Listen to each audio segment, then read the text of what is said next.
Bismillahirrahmanirrahim. Assalamualaikum warahmatullahi wabarakatuh. Alhamdulillahirabbil alamin wa nasta'inu ala umuri dunya waddin. Wassalatu wassalamu ala asyrafil anbiya'i wal mursalin sayyidina Muhammadin wa ala alihi wa ashabihi ajmain, amma ba'd. Puji syukur kita panjatkan kehadirat Allah Subhanahu wa taala atas segala limpahan rahmat dan karunia-Nya sehingga kita bisa berkumpul di tempat yang penuh mubarakah lagi mulai ini. Dan tidak lupa pula kita mengirimkan salawat menyertai salam kepada junjungan Nabi besar kita, Nabiullah Muhammad sallallahu alaihi wasallam. Nabi yang telah mengantarkan kita dari alam kegelapan menuju alam yang terang benderang melalui konsep Dinul Iman wal Islam. Berdirinya saya di sini, saya akan membawakan ceramah tentang memperbanyak mengingat kematian. Dalam suatu riwayat Rasulullah menyatakan, bila cahaya iman telah memasuki hati seseorang, maka ia akan selalu merasa tenang dan terbuka untuk menerima kebenaran. Lalu sahabat bertanya, apa tanda-tandanya kalau cahaya iman telah memasuki hati seseorang? Rasulullah menjawab bahwa salah satu tandanya ialah selalu mempersiapkan diri untuk didatangi kematian.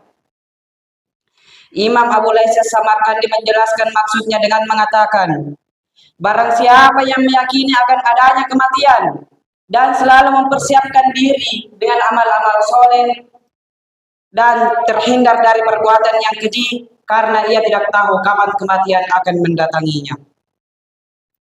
Olehnya itu, dalam suatu riwayat disebutkan bahwa ada salah seorang sahabat datang kepada Rasulullah sambil mengatakan, wahai Rasulullah, aku datang kepadamu agar engkau mengajariku tentang rahasia-rahasia ilmu.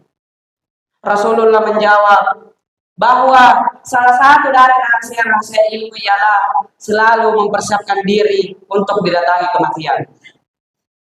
Itulah sebabnya Rasulullah Shallallahu Alaihi Wasallam berpesan kepada kita dengan mengatakan, perbanyaklah mengingat kematian.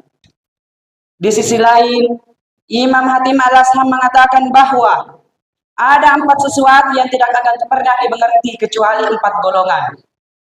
Yang pertama, nilai masa muda. Nilai masa muda tidak akan pernah dimengerti kecuali orang yang sudah tua. Kedua, nilai kelonggaran atau kesenangan tidak akan pernah dimengerti kecuali orang yang merasa susah. Yang ketiga, nilai kesehatan jiwa tidak akan pernah dimengerti kecuali orang yang sehat. Dan yang keempat ialah nilai sebuah hidup dan kehidupan tidak akan pernah dimengerti kecuali orang yang sedang sekarang. Maka dari itu, pada suatu ketika, Utsman bin Affan pernah berdiri di depan satu kuburan sambil menangis. Sahabatnya pun bertanya, Utsman, kenapa engkau selalu mengikat surga dan neraka, tapi engkau tak pernah menangis. Tapi mengapa engkau menangis jika engkau melihat kuburan? Utsman pun menjawab, aku pernah mendengar Rasulullah mengatakan, kuburan adalah awal dari sekian banyak tempat yang ada di akhirat.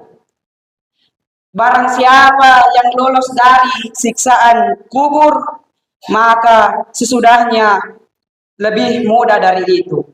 Dan barang siapa yang tidak lolos dari siksaan kubur, maka sesungguhnya siksaan sesudahnya lebih berat lagi.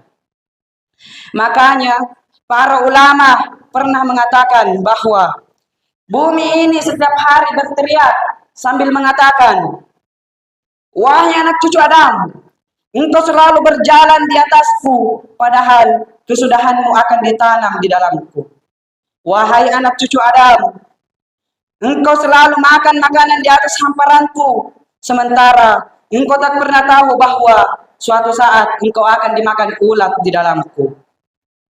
Wahai anak cucu Adam, engkau sering ketawa di atas hamparanku, sementara engkau tak tahu bahwa suatu saat engkau akan menangis di dalamku. Wahai anak cucu Adam, engkau sering merasa senang dan gembira di atas hamparanku, sementara engkau tak pernah tahu bahwa suatu saat engkau akan merasakan kesedihan yang sangat di dalamku.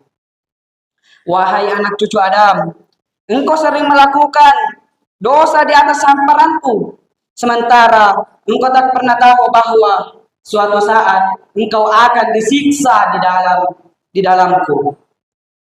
Itulah sebabnya Al-Quran selalu mengajak kita untuk melakukan introspeksi diri atau akan sejauh mana persiapan kita untuk menghadap hari akhir atau hari akhirat. Kematian telah menjadi sebuah ketentuan dari Allah Subhanahu wa taala bahwasanya yang bernyawa pasti akan merasakan kematian. Maka jika kalau engkau mati, apakah mereka akan kekal? Tiap-tiap yang bernyawa pasti akan merasakan kematian.